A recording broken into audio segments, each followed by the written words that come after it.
And I want to start by first thanking the organizers, Alex and Carlos, for the opportunity to speak today. It's actually my first talk in person since the pandemic started, so I'm very happy to see many people around me. It's really great. Today, I want to tell you about some unusual many-body systems that are made out of neutrinos interacting with each other through the weak interaction. Okay, so these models are very important in extreme astrophysical environments like supernovae, for instance, where the neutrino density is large enough that the cross sections for neutrino can be important. And these many body effects, so neutrino collisions, can actually be very important in shaping flavor oscillations in these environments. Okay, and I'll try to tell you a little bit about like what the possible consequences of this will be. And like the main reason why I wanted to tell you about this type of models in this conference is because even though the physics is very rich, the Hamiltonians describing these systems is relatively simple, and they are actually like very good candidates for simulation in artificial quantum systems, mostly like trapped ions or digital quantum devices, but it's possible that also like cold atom systems might be a good candidate. So mostly for like the condensed matter people in the room, I want just to like quickly review like why we really care about neutrinos in core-collapse supernovae. And the reason is because they play lots of very different and important roles in the whole dynamics of a core-collapse supernova. For instance, they are the main reason for like losing energy during the first stages of the supernova. Effectively, like they are so efficient in losing energy that the shock wave actually stalls halfway through the explosion. Okay, and at later stages, they are actually responsible for like a rating of the shock wave and the actual final explosion of the supernova, because they are dumping energy behind the shock. Okay, after a supernova is actually launched and you start to have R process nucleosynthesis in the ejected material, they are also very important in setting the proton fraction there. So they change very the nucleosynthesis abundances you get are very sensitive to neutrino matter cross sections. Okay, and remember that like in these events there are a large number of neutrinos being produced, of the order of 10 to the 58 in just a few seconds. Okay, so far the only event we were able to measure was in 1987, and we only measured 25 events. Okay, but in the past like 40 years, there's been a great advance in detectors. So if something similar to like 1987 will happen, any like galactic supernova will happen in the near future, we will be able to see way more, order of 2 orders of magnitude more events. Okay, so way more information may be available, and we won't be able to tell more properties about these neutrinos. So as I hinted at the beginning, we know that like neutrinos show flavor oscillations in vacuum, at least. Okay, so it's natural to try to see if flavor oscillations have any impact in the dynamics of a supernova, right? So the answer is actually yes, in the sense that like the processes that are leading to energy deposition behind the shock, which is reviving the shock wave, and also like the cross-section, the scattering processes changing the proton fraction in the ejecta, they both proceed through charge current reactions, okay, which know about flavor. And especially in these situations, the fluxes and energy distributions of different flavor neutrinos are very different. Okay, so if there are processes which are exchanging flavor or modifying flavor on length scales proportional to like what the supernova is, okay, that can have an important impact in both nucleosynthesis and the shock revival afterwards. Okay, now in these environments, however, there is more than just vacuum flavor oscillations, because like we have, for instance, a large number of electrons being present. Okay, so something that is also very important, it's scattering between neutrinos and the electron density outside. Okay, which is something that also happens in regular stars, like in the sun, right? And we know very well that, like for instance, charge current reactions that are mediated by the W boson can actually enhance flavor oscillations for the electron neutrino. And the reason for it is because charge neutral reactions mediated by the Z are flavor blind. Okay, all 3 flavors can scatter in the same way with electrons. Okay, so effectively in the flavor Hamiltonian, there is no contribution coming from the diagram on the right. Okay, while charge current reactions, if you only have dominantly electrons, it's only active on the electron neutrinos. Okay, so it effectively changes the effective mixing angle that the neutrino sees as a function of its energy and the electron density outside. Okay, so these are important effects that are changing the evolution of flavor in these environments. Okay, And as I was telling you before, we don't have only electrons in here. Okay, we also have a very large number of neutrinos themselves, and something similar can happen with neutrinos. So here I'm collapsing a Z boson exchange with just a point. Okay, but that's effectively again charge neutral reactions. Okay, so there are also processes where we, and in this case here we're only looking at forward scattering. Okay, so there is no momentum exchange in the particles. Okay, all the dynamics that happens is at the level of flavor. Okay. There are two main diagrams that contribute in forward scattering. We have a diagonal diagram, okay, which just essentially gives us an effective mass to neutrinos with the same flavor, okay, so it doesn't really impact the probabilities of exchanging flavor. The second one is off diagonal, and you can think of it as either exchanging flavor between neutrinos of different momenta or exchanging momenta between the neutrinos, okay. So in the process on the right, the total flavor is still conserved. Okay, so we are not changing the net flavor as you would in a vacuum oscillation. Okay, the difference, however, is that if you have different fluxes for different flavors, that is going to exchange the fluxes. Okay, and in presence also of vacuum oscillations, which are energy dependent. Okay, the process on the right, for instance, can exchange, can invert neutrino energy fluxes at different energies, and that's, for instance, something that is been seen in simulation of these models. Okay, what I'm showing you on the right are fluxes for neutrinos, and maybe for the people online, I can just show you with the mouse. So here it's in the level, it's with approximation where we only have two flavors of neutrino. We have electron neutrinos and a heavier flavor one. Okay, as I was telling you, in these environments, the energy distributions are very different. Okay, so the brown thick line, it's the initial energy distribution for electron neutrinos. The dotted channel line, it's for the heavy neutrino. Okay, if you start in this configuration and you let the system evolve through these two-body scattering interactions, okay, what happens is that depending on the energy of the neutrinos, okay, you can flip, you can actually swap the fluxes. Okay, this is happening in this case here around 10 MeVs. Okay, it really depends on the geometry of the problem. Okay, but what you see is that after you evolve the system to these interactions, effectively you have a higher number of electron neutrinos at high energies because they all get converted from the heavy flavor neutrinos, and an enhancement of heavy flavor neutrinos for lower energies. Okay, and again, depending on the details of the geometry of the problem, you can have multiple swaps in situations like this. Okay, so things can get very complicated very quickly. Okay, and also here I'm only showing you effectively an average energy flux, average over all directions. In principle, you will have a two-dimensional plot depending on like direction from the supernova coming out. Okay. So to make the discussion a little bit simpler, I'm just going to stick to like an approximation where we just have two flavors, an electron flavor and a heavy flavor, which is a mixture of just the nu and tau neutrinos. Okay. Most of the model is going to be similar when you extend it to three flavors. Okay. So in this regime here, since I was telling you before, we are only looking really at forward scattering. There's no momentum being exchanged. That part of the Hilbert space is being frozen. Okay, so everything is really happening just at the level of flavor. Okay, so we can actually describe the state of a single neutrino with a given momentum. Okay, which is being conserved as effectively an SU2 isospin. Okay, with two components.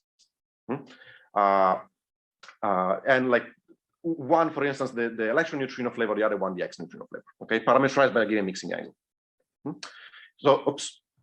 So in this basis, we can write the Hamiltonian for a system of n neutrinos, okay, as effectively a spin Hamiltonian, okay, which is globally SU2 invariant. Okay, we have two one-body contributions. The first one-body contribution is just essentially just vacuum mixing. Okay, it depends on the mass splitting square of the neutrino with different masses and inversely on their energy. Okay, this B vector here is essentially just a proxy for the mixing angle. Okay, so this is just the Hamiltonian that a neutrino in vacuum will experience, and will produce neutrino oscillations as they will with a single neutrino. Okay, the second term is the one coming from the MSW effect, so it's coupling between neutrinos and electrons in the background. Okay, and it's proportional to the local neutrino density, to local electron density.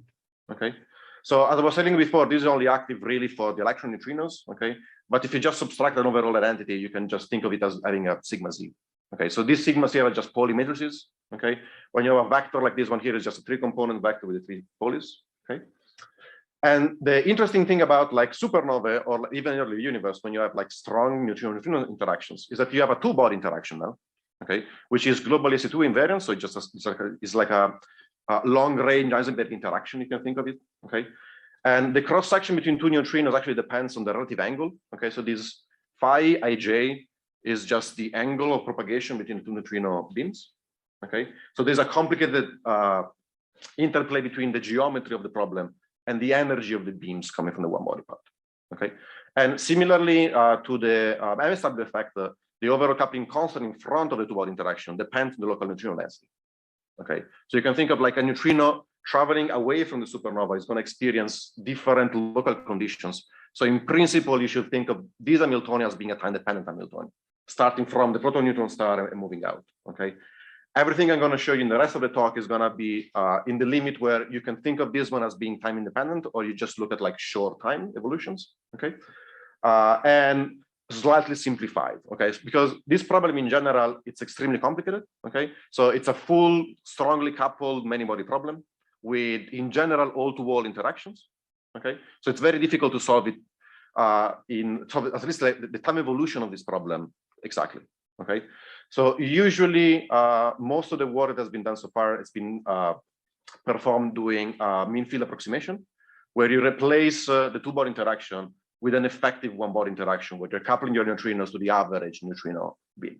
Okay, what I'm going to try to tell you today, it's efforts towards try to understand effects that are beyond the mean field and might change drastically the dynamic of these systems. Okay, so try to see how strong an approximation was the mean field was something that has been explored already at the very early days of exploration of these models. Okay, and it was found that like for models where the mean field dynamical equation doesn't produce any evolution whatsoever, okay, it's actually possible by solving the exact evolution equations to have flavor conversion, okay, on time scales which are proportional to like the inverse of the coupling constant in the 2-body. Okay, so this will be extremely different from what the mean field will predict, which is essentially 0 evolution. Okay, soon after this result, which was done by diagonalizing effectively the Hamiltonian on small system sizes, okay, and just extrapolating to large systems, people have looked at a simplified version of this model that, due to the high symmetry of it, it was possible to solve exactly. Okay, and they showed that like actually, if you look at the flavor timescales, oscillation timescales on the model there, you do have oscillations, even though the mean field doesn't predict anything. Okay, but the time scale for oscillation diverges as square root of n, where n is the number of neutrinos. Okay, so for large enough neutrino systems, you actually effectively don't have any flavor evolution. Okay. Yes. What is the initial condition for the problem? So the initial, I'm going to show you the initial conditions in the particular models, but like, so these are chosen to be models for which, with that initial condition, the many-body part of in the Hamiltonian, in the mean field level, it's vanishing. So there is no mean field evolution, right? Well, if you solve it exactly just by integrating Schrödinger equation, you do see it. I'm going to show you exactly the initial conditions for those in a second. Okay, so effectively one recovers the mean field prediction into the dynamic limit. Okay, and reasonably quickly because square root of n grows very fast. Okay, there are also models where the time scale still it's mean field like in large systems, but it's much slower. It's only log n. Okay, so for even relatively large systems, you still have important deviations from the mean field. Okay, these were all done in sort of simple systems. Okay, more recently, people have started to look at like dynamics of neutrinos in more complicated systems, exploiting like the computational capabilities that we have at the moment. Okay, and especially there's been a lot of work like try to use, for instance, tensor network simulations or semi-classical methods, like Denia's a paper that came out not too long ago, to try to understand this problem and try to make sense of these vastly different timescales that are coming out in slightly different changes in these models here. And also, like, as you remember, the system is very simple. It's just SU2 spins interacting with each other, okay, with an Heisenberg-looking thing, interaction. So these are great systems to try to study with like early quantum devices, okay? There has been already some work on mostly digital quantum devices, but there are efforts to try to do analog simulations. Okay, so very quickly, what I want to tell you for the rest of today, it's how to try to explain the differences between these different predictions using concepts that are borrowed from condensed matter theory, like dynamical phase transitions. Okay, so here is more for the nuclear physicists in the room. What I mean by dynamical phase transition, there are different definitions of what a dynamical phase transition is. Okay, what I mean by dynamical phase transition is related to the concept of a Low-Schmidt echo. Okay, so if you start with a given initial, so what we're trying to describe here are quench protocols. Okay, which probably all the cold datum people in the room know very well. The idea is that you start the system in the ground state of a given initial Hamiltonian H0. Okay, and then you suddenly change the Hamiltonian for time evolution into some final Hamiltonian, and you evolve with it. Okay, so unobservable, it is very useful to describe dynamical phase transitions is this Low-Schmidt echo, which is effectively the probability of seeing the system in the initial state after a total time t has passed. Okay, now you can think of this one as effectively a sort of partition function. Okay, for dynamical properties. Okay, in practice, for very large system sizes, you can actually show that like you can write this Low-Schmidt echo, okay, in terms of intensive free energy effectively, okay, and properties like analytical properties of this free energy are similar in spirit to the analytical properties of a regular thermodynamic free energy, and in particular, non-analyticities of this Low-Schmidt rate, which is this free energy, okay, as a function of time, are equivalent to quantum phase transitions. Okay, so dynamical phase transition in this language, it's times where the Low-Schmidt rate is non-analytical. Okay, now a simple example of it is, for instance, if you take sort of like an Ising model. Okay, you start in the limit where you start with everything polarized in the x direction. Okay, parametric state. So h going to infinity, and you quench on the other side of the transition at h equal to 1. Okay. What you see is that for different values of final h's, okay, all below 1, the Low-Schmidt echo has kinks at specific times, okay, as a signal that there is a dynamical phase transition in the system. Okay, something useful, especially for the neutrino purpose, is that the location of these critical points are connected with the timescales for entropy generation. Okay, when you start in everything paramagnetic, there is no entropy; it's just a product state. Okay. You can actually show that, like at the location where you do have this dynamical, these critical times, the entropy gets maximal. Okay, so the time scale for the transition is similar to the time scale for when entropy has been generated in the system. Okay, so that gives you a proxy for the time scale for which beyond mean field effects will start to become important. Good. So that was for the introduction. Now let me start. Oh, one more thing. So. What I was telling you here, it's when you start with an Hamiltonian with a single individual ground state, okay? So it's easy to generalize this concept when you have Hamiltonians with a degenerate initial ground state, okay? Either like, for instance, an antiferromagnet, okay? So again, just to take an example, if you take like an XXZ model, okay? This one has 2 different phases, okay? Depending on the coupling of this SU2 breaking parameter. Okay, for very large values of the coupling, you have an antiferromagnetic ground state with 2 degenerate states. Okay, for delta smaller than 1, you just have a gapless phase with a U1 symmetry. Okay, so in that case, there we have 2. If you start with large deltas, you have 2 initial states. Okay, you can define 2 Low-Schmidt echoes. Okay, and the analytical properties you want to look at are from the sum of the 2 Low-Schmidt echoes. Okay.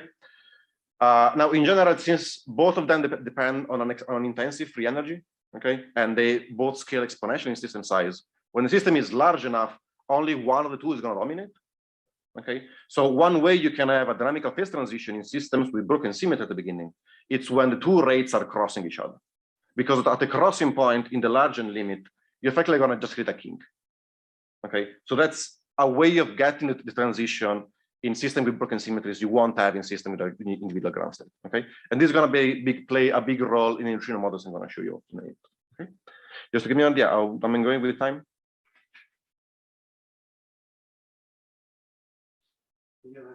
Awesome. Okay, sounds good. So the first thing I want to show you was this model that you can solve exactly. Okay, and that shows that that in the mean field doesn't evolve anything. Okay, and that shows that the time scale for flavor oscillation actually diverges in system size as square root of n. Okay, so that's a very, very simplified neutrino oscillation model. Okay, where you totally neglect the one body potential.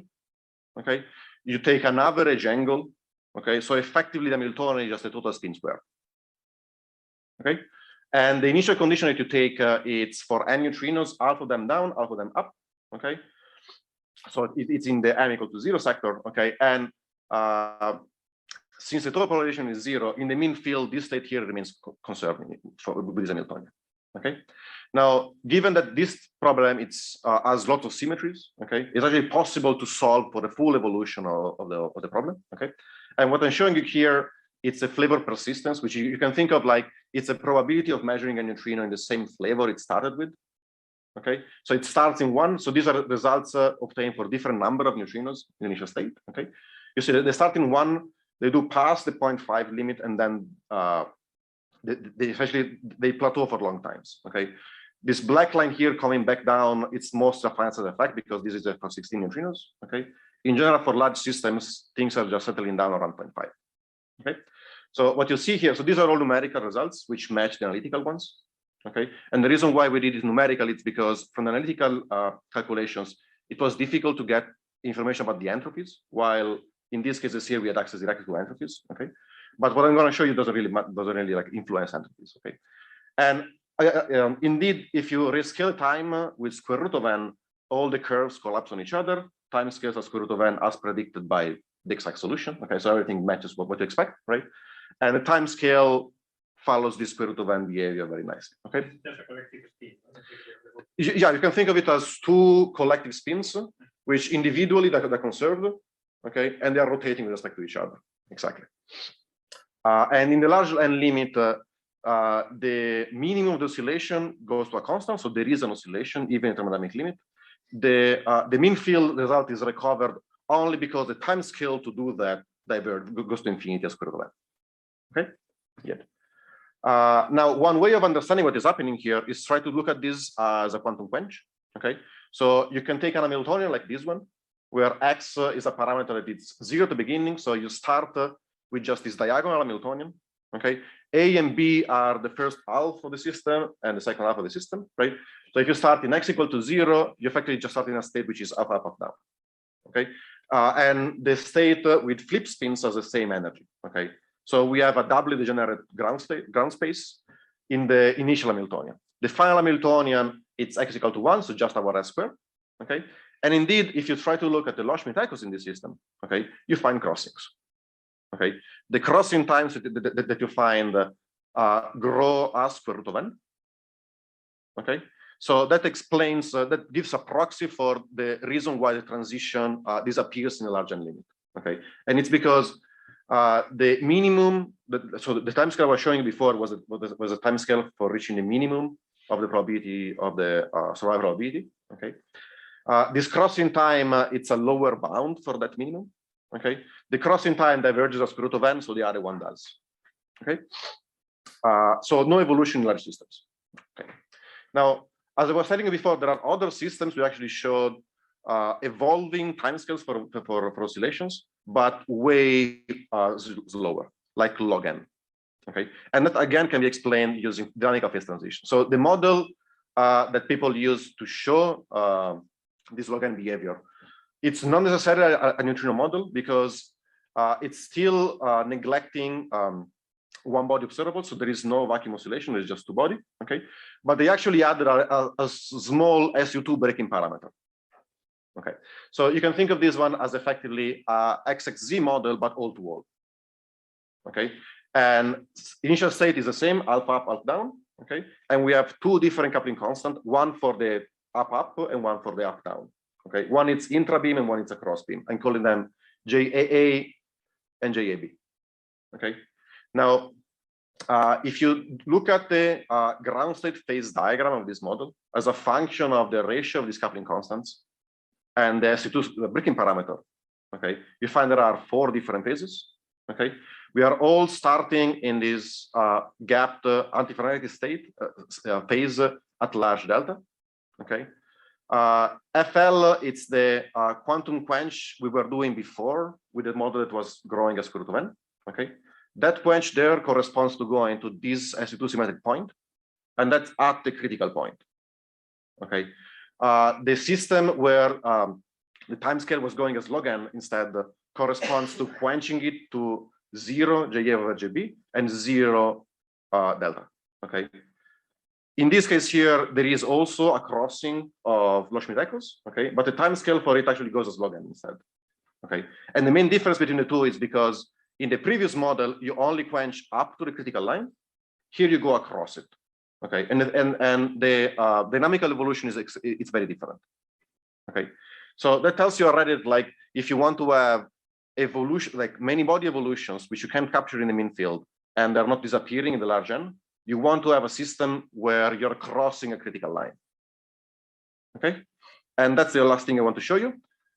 So this is a very simple model where we have, again, we start in the same state, alpha up, alpha down. Okay, we have a single coupling for the two body part.